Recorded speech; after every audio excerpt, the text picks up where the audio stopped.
Training safe in your 40s and beyond. I'll be turning 52 this April and have been commonly asked by people in and above their 40s how to get into training, whether it's for leisure or competitively, so I thought it would be good to share my thoughts for those pondering the same question. Things to consider before getting started. Aside from physical changes, there are major mental benefits to exercising. As we age and become more sedentary, our cogitative ability is negatively affected, so you can start to see things such as mental reasoning, memory and thinking start to decline. By keeping active, you can help ward off some of these symptoms and also alleviate symptoms of depression, which is all the reason to get moving, no matter what age you are. A large 10-year study of middle-aged to older adults, 45 to 70, has found that cognitive decline begins in the 45 to 55 decade, with reasoning ability the most affected by age. As we move into our 30s and onwards, our testosterone levels start to drop. This results in a potential loss of muscle mass, which in turn can affect metabolism. By including weight training into your exercise routine, you can help reduce the loss of testosterone levels and avoid weight gain. One major thing to keep an eye on when training in your 40s and beyond is that you may find some exercise moves or activities can cause uncomfortable strain on your joints. Any exercise that causes unwanted pain should be avoided. If the pain is a real issue, seek help from a doctor or specialist. If you're new to training, I recommend getting a full body movement assessment which looks at your mobility, flexibility, movement patterns before you get started with training. This way you can know where your strengths and weaknesses lie, as well as what exercises are best for you. You can ask a personal trainer to conduct a movement assessment, and they will be able to use this to advise a program or training routine for you. How to get started. Make sure you give yourself ample time to warm up properly. The older we get, the more attention and time is required to get your body ready to move, so warming up becomes more important as we age. Try warming up for at least 5 minutes at bare minimum every time before you start your main workout. I recommend aiming for a 10-minute warm-up, starting with some light cardio work followed by some dynamic stretches.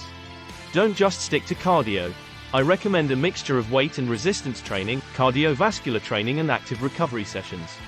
Here's why these different types of training are important to include as we age. Resistance training is important as it can increase bone density and thereby prevent osteoporosis. Osteoporosis is a condition that weakens bones, making them fragile and more likely to break.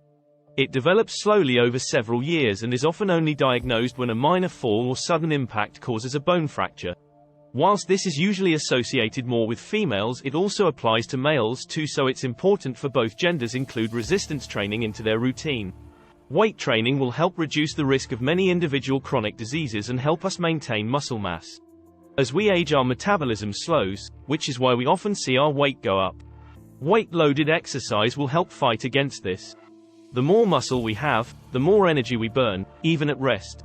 If you're not sure how to train with fixed resistance machines or weights, don't be afraid to ask a personal trainer at your gym. Cardiovascular training is great for the heart.